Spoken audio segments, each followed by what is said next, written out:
La verdad es que es un placer estar aquí compartiendo con todos ustedes.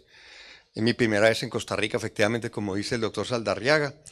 Y lo primero, como dicen en Pamplona, es de bien nacido ser agradecido.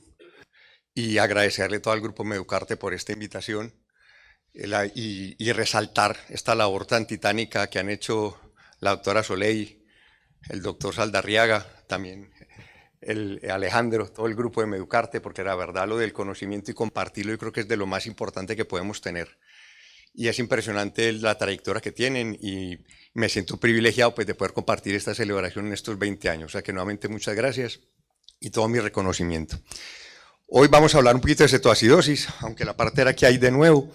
Realmente de nuevo no hay que haya muchas cosas y creo que siempre tenemos que hablar de que es un fenómeno antiguo. Entonces me gustaría recordar un poco la fisiopatología, la parte del abordaje clásico de la cetoacidosis y de pronto enfocarnos en el tema nuevo de las cetoacidosis normoglucémicas, que creo que es el tema que está de moda, sobre todo desde el año 2013-2014, en donde empezamos a utilizar de forma creciente los inhibidores de la SGLT2, que como recordáis inhiben el cotransportador de sodio y glucosa, y que cada vez se están utilizando no solamente para el tratamiento de paciente diabético, sino también para el tratamiento de paciente con insuficiencia cardíaca y con nefropatías microalbuminúricas. Por lo que nos enfrentamos ante un escenario un poquito diferente, en que no tenemos la cetoacidosis convencional del paciente con diabetes tipo 1, joven, que puede tener un debut de una cetoacidosis diabética como debut de su presentación de la diabetes, sino que tenemos pacientes con cetosis, una forma más larvadas, más prolongadas, con síntomas un poco más bizarros y que se desencadenan por el uso de fármacos en poblaciones mayores y sin las características de descompensaciones glucémicas. Entonces, en ese sentido, vamos a hablar un poquitito del tema. Me gustaría empezar la charla con un caso clínico, que de hecho lo hemos visto varias veces a los que nos dedicamos a la medicina hospitalista, que también hablaremos de eso, que es un paciente de 78 años, diabético, hipertenso, en tratamiento con metformina y dapaglifosina, que esta es la parte importante, y telmisartán de 40 miligramos, es un paciente convencional. Este paciente se cae hace 48 horas antes de haber sido intervenido en urgencias y es llevado porque tiene malestar general, un cuadro confusional y prácticamente no estaba comiendo ni bebiendo en las últimas 24 o 48 horas y empieza con un mal patrón respiratorio. En la exploración nos encontramos que está con tendencia a la hipotensión, taquicárdico, taquipneico, afebril, con una saturación basal normal. En la exploración física no destacaba nada, salvo que tenía una pierna izquierda rotada y acortada, y estaba confuso y desorientado. En esta situación, la valoración paraclínica de las pruebas complementarias que nos destacaban, tenía un poquitito de anemia con leucocitosis. Miren, y este dato es muy importante, una glucosa de 210, no estamos hablando de un estado hiperosmolar, no estamos hablando de una glucemia tremendamente elevada, es una glucemia un poco alterada, deterioro de la función renal, hiponatrémico, hiperpotasémico, con una reserva metabólica muy baja, un bicarbonato de 8, una PCR un poquitito alta, procalcitonina negativa. Como era de esperar, tenemos una fractura pertocanteria izquierda, placa de tórax y un electro con taquicardia sinusal. En esta valoración, y como hicimos en el taller con el doctor Uribe, que era muy importante, el equilibrio. El equilibrio ácido base arterial, ¿verdad? En ese equilibrio ácido base arterial, ¿qué nos destacaba? Pues que tenemos una acidosis metabólica profunda, con un anion gap elevado y con una marcada elevación en los cuerpos cetónicos. Entonces, con todo este contexto, tenemos una cetoacidosis diabética, ¿verdad? Y me gustaría hablar un poquito en la charla de varios aspectos, que no solamente son desde el punto de vista netamente de tratamiento, sino dónde debe ingresar este paciente, quién debe ser el paciente responsable o el médico responsable, porque el problema fundamental, aunque tengamos una cetoacidosis, es que tiene una fractura de cadera. ¿Quién debe asumir la responsabilidad de este enfermo? ¿Qué problemas tenemos y cómo lo trataríamos? Parte número 1, para la mayoría de aquí que son médicos de emergencias, pues este paciente se tiene que estabilizar inicialmente en emergencias, recibir fluoterapia, tener un diagnóstico precoz y valorar dónde debe ingresar. Y aquí pues yo soy un claro defensor de las áreas de cuidados intermedios. ¿Por qué? Porque si es un paciente mayor, está fracturado, necesitamos monitorización, necesitamos tener una enfermera pendiente de él 24 horas y tenemos que tener un seguimiento con personal que esté entrenado para seguirlo. Pero sabemos que en muchos de nuestros países el cuidado crítico está sobresaturado. Entonces tenemos las unidades de cuidados intensivos repletas y con un alto consumo de recursos. Entonces, si tenemos unidades de cuidados especiales, unidades de cuidados intermedios, puede ser el lugar idóneo para monitorizar estos pacientes a un menor coste. En la clínica, de hecho, estos pacientes ingresan con nosotros en la unidad de cuidados intermedios. Y la otra reflexión es, ¿quién debe ser el médico responsable? Entonces, claro, los ortopedistas ya me dirán, si les decimos una situación diabética, pues se nos van a reír, ¿no? Pues le decimos al traumatólogo de guardia, tenemos este paciente para ingresar, pues se nos mueren de la risa, o sea, pero usted está loco, doctor Lucena. Pero hay que recordar una cosa, que el problema que tiene este paciente es que ese paciente lo tenemos que operar. Y cuanto antes lo operemos, vamos a disminuir la mortalidad. O sea, no podemos esperar mucho para operar a este paciente. Entonces, ¿nosotros qué tenemos? Y este es un concepto que en el año 99 lo escribió en el New England Journal of Medicine el doctor Goldman, que es el concepto de la medicina hospitalista. ¿Quiénes son los médicos hospitalistas? Son especialistas que se dedican a tratar al paciente no por órgano, sino por dónde está. Entonces, no han inventado nada importante. Pero los médicos generalistas, los internistas, los pediatras, se dedican a llevar pacientes hospitalizados en la planta. Se dedican solamente a eso.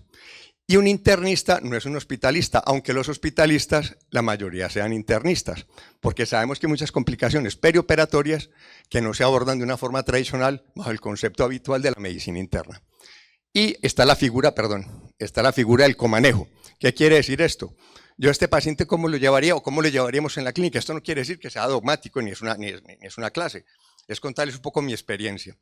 Este paciente yo lo ingreso para el traumatólogo de guardia, porque no se me puede desentender de ese paciente, me puede decir que no tiene un paciente que me tiene que programar cirugía en 4 o 5 días.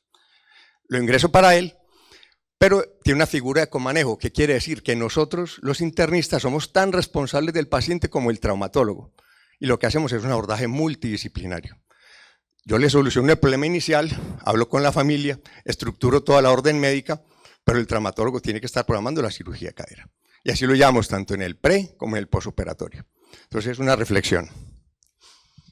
¿Qué problemas tenemos con este caso clínico? Pues lo primero que tenemos que solucionar es una cetoacidosis diabética normoglucémica, de la que hablaremos con un poquitico más de calma.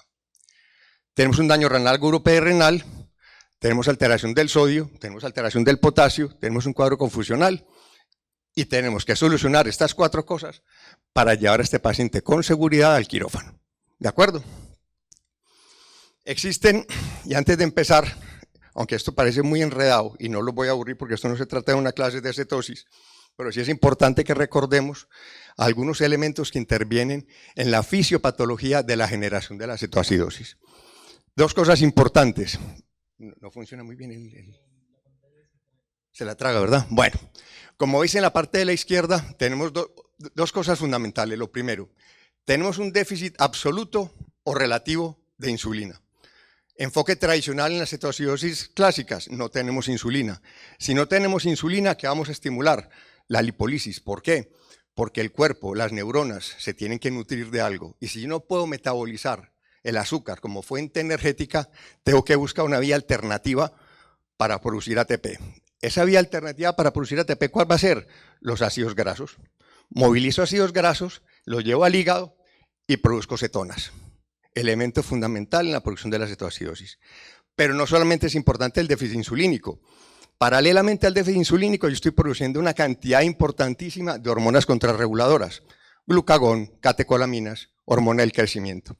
¿Qué van a hacer estas hormonas contrarreguladoras? Lo que nos van a producir es estimular la gluconeogénesis y estimular la glucogenólisis, lo que nos va a llevar a los estados de hiperglicemia.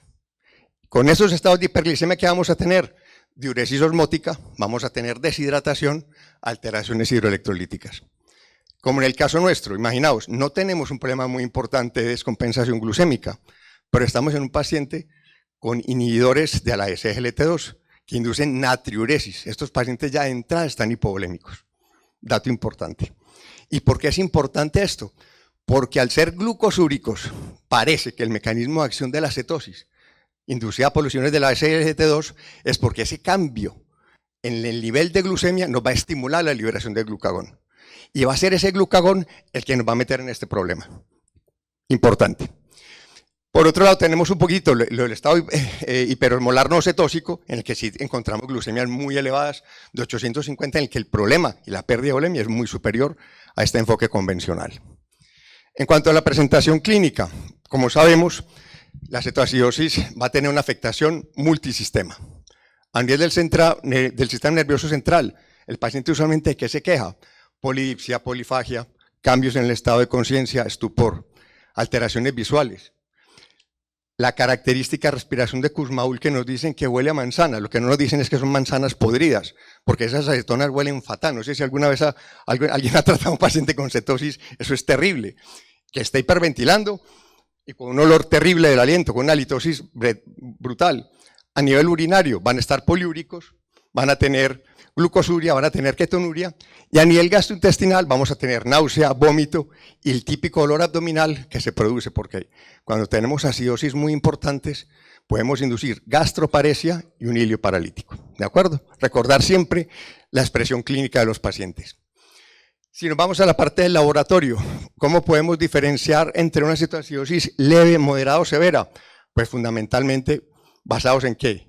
En el grado de acidosis o de acidemia. Mientras tengamos más acidemia, el paciente va a estar más grave por los niveles de bicarbonato, que es paralelo al grado de acidosis, y según los niveles que podamos también medir de los cuerpos cetónicos. No sé en Costa Rica cómo están en esa parte de la medición a pie de cama de los cuerpos cetónicos, porque eso sería muy importante, poder tener una determinación rápida, porque si uno tiene una sospecha, lo manda para el laboratorio, pero te hablan los 2 días, pues esa determinación no te sirve para nada. Entonces tendríamos que poder tener el aparataje para poder medir esos cuerpos cetónicos. ¿Y por qué es importante? Porque aunque se pueden hacer determinaciones en las tiras de orina, la reacción del nitroprusiato nos puede dar muchos falsos positivos. Y también podemos tener empeoramiento por la reacción del nitroprusiato que nos cambia del acetoacetato a la acetona. Entonces tenemos que tener cuidado cuando interpretamos los cuerpos cetónicos en orina o utilizando las tiras reactivas. La molaridad plasmática va a ser variable según fundamentalmente la descompensación glucemia que tengamos y el anion gap que va a ser más prolongado mientras más profunda sea la cetoacidosis. Y también podemos clasificar la severidad de la cetosis según el grado de alteración en el sistema nervioso central. Factores precipitantes, los conocidos y convencionales. Diabetes de debut, enfermedad aguda como puede ser la infección, que es frecuentísima, infecciones de tracto urinario, neumonías, eventos isquémicos, el ictus, el infarto de miocardio, y resaltar aquí las drogas. Como comentaban hace un momento, los nuevos antipsicóticos, los glucocorticoides y otros fármacos van a interferir en el metabolismo de la glucemia, por lo que siempre que tengamos un paciente con cetosis, tenemos que preguntar al paciente qué fármacos está consumiendo. Y por supuesto lo que hemos hablado hoy, los inhibidores del SGLT2. ¿Qué diferencias grandes podemos encontrar entre la cetoacidosis convencional y la normoglucémica? Pues como vemos en esta diapositiva, en que en la euglucémica el paciente va a tener insulina, no vamos a tener un déficit absoluto de insulina, por lo que el mecanismo de la cetosis no va directamente ligado a la ausencia de insulina, sino más a la liberación de hormonas contrarreguladoras. Primer aspecto importante en la fisiopatología. Cosas importantes en el manejo, que lo hablaremos con calma. Nosotros nunca en la cetoacidosis convencional le colocamos glucosa al paciente. Primero siempre colocamos o suero fisiológico o cristaloides balanceados. Ojo, si tenemos una cetoacidosis normoglicémica, de entrada tenemos que utilizar glucosa. ¿Por qué? Porque vamos a empezar con perfusión de insulina. Y no podemos pasar de una glucemia de 210 a una glucemia de 50, porque la embarramos. O sea, ahí tenemos que tener muchísimo cuidado. Más cosas. El umbral que tenemos de filtración va a ser mucho menor, porque este paciente ya va a estar glucosúrico por el tratamiento que tenemos con inhibidores de la LSGLT2. Y la duración va a ser completamente diferente. Otro aspecto fundamental, usualmente las cetoacidosis tradicionales se suelen resolver en 24 horas. ¿Qué es lo que pasa? Las glifosinas, la dapaglifosina, la vía media es de 12 a 13 horas. Entonces, ¿cuánto nos puede durar el efecto? 72 horas. Entonces tenemos que tener muchísimo cuidado con eso, porque no podemos bajar la guardia. Y a esos pacientes, probablemente esas perfusiones de insulina las vamos a tener que mantener durante 48 o 72 horas o hacer esquemas subcutáneos cortos, que eso lo hablaremos con calma cuando hablemos del manejo. Entonces, cosas importantes en la normoglicémica. Siempre vamos a tener una glucemia menor de 250. Y también tenemos que pensar en el diagnóstico diferencial de otras cetosis no diabéticas que nos dan cetosis normoglucémica, como cuáles son la cetoacidosis alcohólica. Los pacientes desnutridos con inanición hacen cetoacidosis normoglucémica. La hiperemesis gravídica, estas mujeres que no pueden parar de vomitar, no ingieren, bloquean liberación de insulina, hormonas contrarreguladoras, cetosis. y todas cursan con un anion gap elevado. ¿Qué factores de riesgo tenemos para que se desarrolle una cetoacidosis normoglucémica? Como dice en la diapositiva, vamos a tener una historia previa de cetoacidosis. ¿Por qué? Porque nos dice que este paciente tiene un déficit real en la liberación de insulina. Pacientes que tienen un mal control de la diabetes previo, pacientes que ya tienen una acidosis preexistente por consumo de alcohol, por fallo hepático, por cirrosis, tienen mayor riesgo de hacer una cetoacidosis normoglucémica. Pacientes con creatinina baja, no porque esto sea bueno, sino porque nos puede reflejar que el paciente tenga poca masa muscular y vamos a tener un problema en el metabolismo de las cetonas. O pacientes con fallo renal agudo o con daño renal agudo porque van a contribuir porque tienen acidosis preexistente. Entonces tenemos que identificar, punto número 1, los pacientes que tenemos con factores de riesgo para producir la cetosis, pero también tenemos que identificar potenciales precipitantes para tratar de corregirlos. Importantísimo, importantísimo, el ayuno. Y ahora las nuevas dietas del ayuno intermitente, las dietas cetogénicas, contraindicadas en los pacientes que tenemos en tratamiento con glifosinas, contraindicado, porque este ayuno nos va a predisponer a hacer una cetoacidosis normoglucémica. Como consejo general, aunque muchos son de urgencias y no llevan pacientes en el peri-op, pero sí es importante, si tenemos un paciente que en tratamiento con glifosinas, que va a ser operado o que se presume que va a tener un ayuno prolongado, a ese paciente le tenemos que retirar sí o sí las glifosinas 72 horas antes. Eso por un lado, ¿de acuerdo? Para que lo tengáis siempre en cuenta. Los factores precipitantes, el estrés quirúrgico, como hemos hablado, las enfermedades agudas, el consumo de alcohol, si el paciente está en tratamiento con esteroideo, cuidadísimo por las alteraciones del metabolismo hidrocarbonado, o pacientes que estemos ajustando de dosis de insulina y va a ser operado, tengamos muchísimo cuidado y es preferible esperar a que pase el estrés quirúrgico para introducir los tratamientos. ¿Cómo tratamos a estos pacientes? Fundamentalmente varias pautas fáciles. Expansión de volumen, corrección de las alteraciones hidroelectrolíticas, fundamental en el potasio por el riesgo arritmogénico de los cambios que vamos a tener en niveles, que lo hablaremos.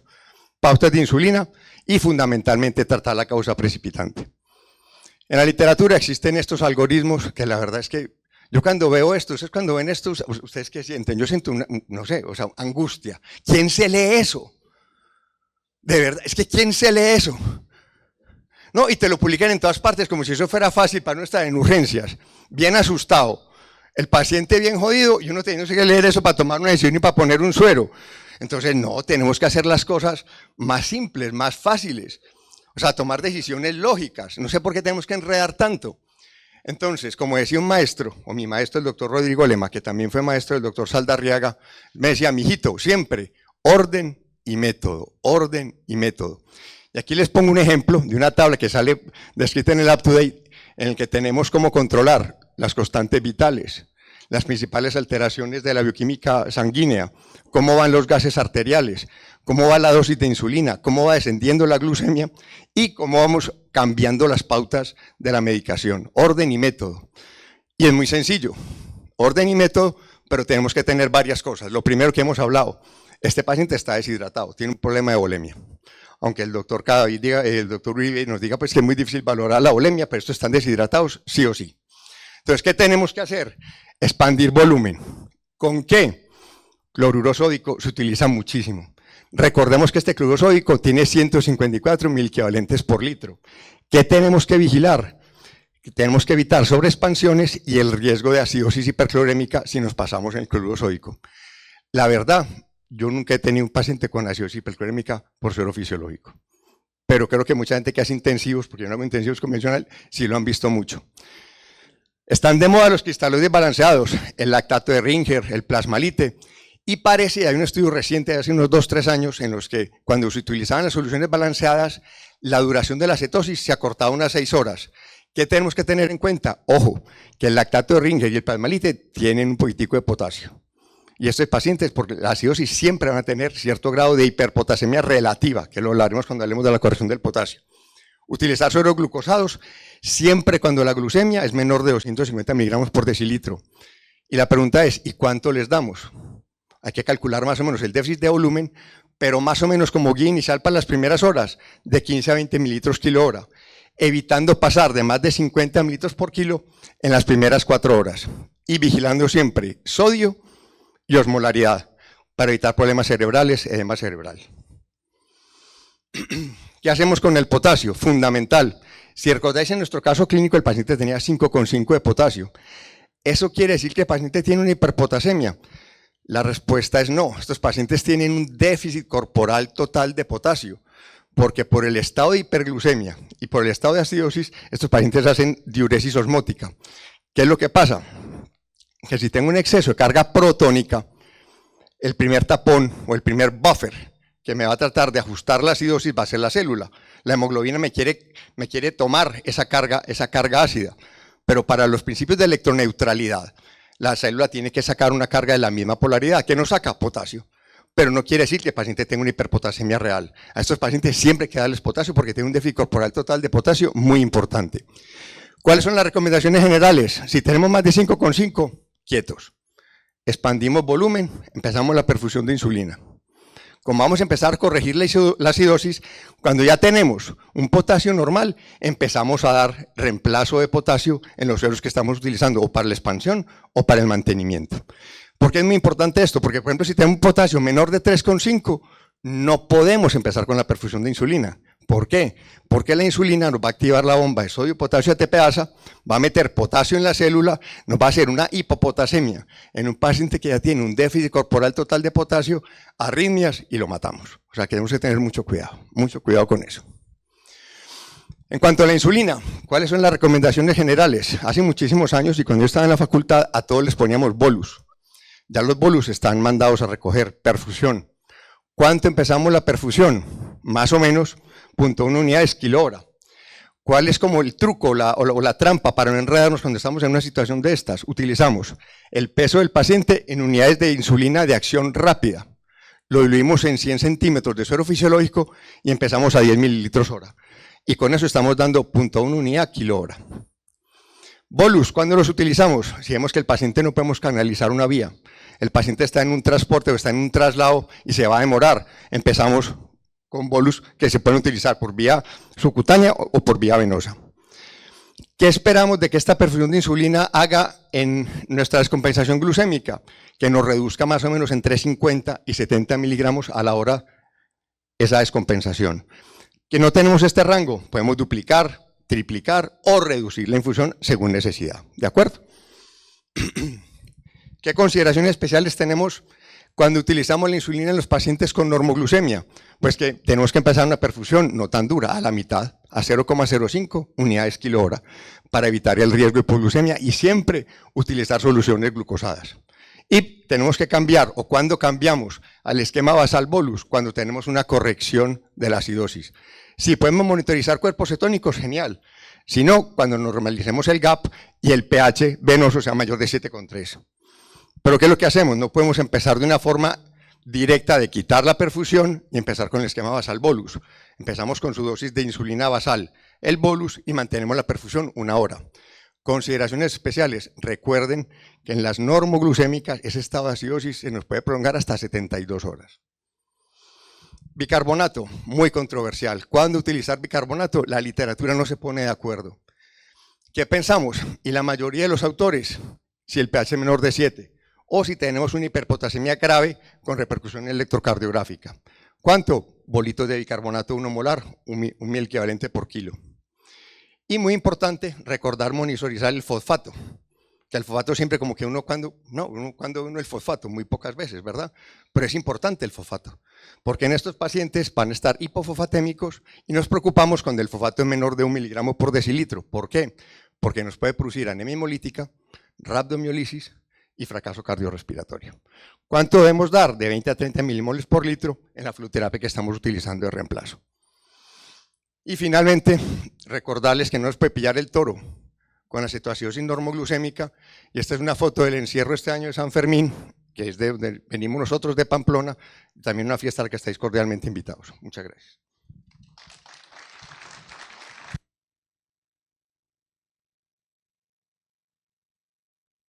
Muchas gracias al doctor Lucena. ¿Alguna pregunta, dos preguntas?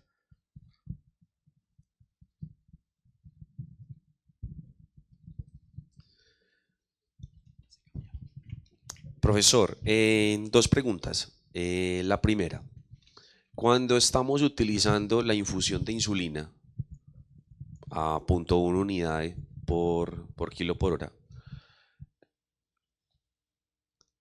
Tenemos que medir la glicemia cada hora, cada 2 horas, depende como del protocolo o algoritmo que estemos usando, ¿cierto?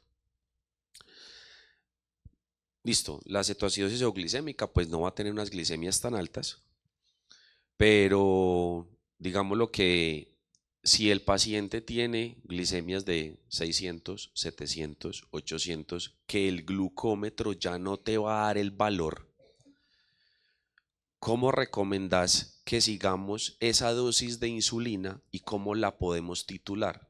O sea, porque uno puede leer algoritmos en los que le dicen, si a la hora no bajas 50, 70. lo que tenés que lograr bajar, entonces o ponele un bolo o dobla la dosis de la insulina que estás usando, ¿cierto? En tu experiencia, ¿vos qué haces? Entonces, muy buena la pregunta, Manuel B. Yo creo que cuando tienes una descompensación tan importante que el glucómetro te dice high, tenés que mandar glucemia tradicional, o sea, tenés que pinchar y mandarla al laboratorio para que te digan más o menos cómo vas. Y la verdad es que lo del bolus, el bolus está bastante en desuso en este momento. Duplicas, triplicas, cuadruplicas la perfusión si tienes un estado hiperosmolar. ¿Cuál es la cuestión? Que en el estado hiperosmolar que me estás contando, incluso más importante que la insulina es la hidratación. Sí, de acuerdo. Entonces lo que tienes que es garantizar un estado de volemia óptimo en ese paciente, porque muy probablemente, y en mi experiencia, casi nunca necesitas perfusiones a dosis muy altas. Y cuando tenés el estado hiperosmolar, empiezas a hidratar el paciente y con poquitas dosis de insulina de perfusión vas a tener un control glucémico óptimo. Y una cosa muy importante, que a propósito de tu pregunta, los pacientes que tienen los dispositivos para medir la glucosa no los utilicen nunca en estas descompensaciones, porque esa glucemia nos mide más o menos la glucosa que tenemos en el espacio intersticial. Entonces no nos va a dar una interpretación a tiempo real de cuál es la glucosa que tenemos en sangre. Entonces, paciente con dispositivos para medir de glucemia, cetoacidosis, estado hiperosmolar, no la utilicen como orientación para el tratamiento. Y la segunda pregunta va en relación a esos dispositivos, no de medición, sino las bombas de insulina, que cada vez vemos más, sobre todo en los pacientes pediátricos, que obviamente ya van llegando a ser adolescentes y adultos. ¿Qué hacer con esas bombas de insulina en un caso de una descompensación aguda? Entonces, como tienes que tener muchísimo cuidado, porque muchas veces no sabes si hay una disfunción en la bomba, que son muy frecuentes porque los dispositivos nuevos son altamente eficientes. Mi consejo es no utilizar esa bomba, tener esa bomba aparte, hacer el manejo convencional y ya una vez tengas corregida la acidosis, empiezas a utilizar el esquema que puedas utilizar para la perfusión de la bomba de insulina. Mi consejo es no utilizar la bomba en el estado de descompensación aguda.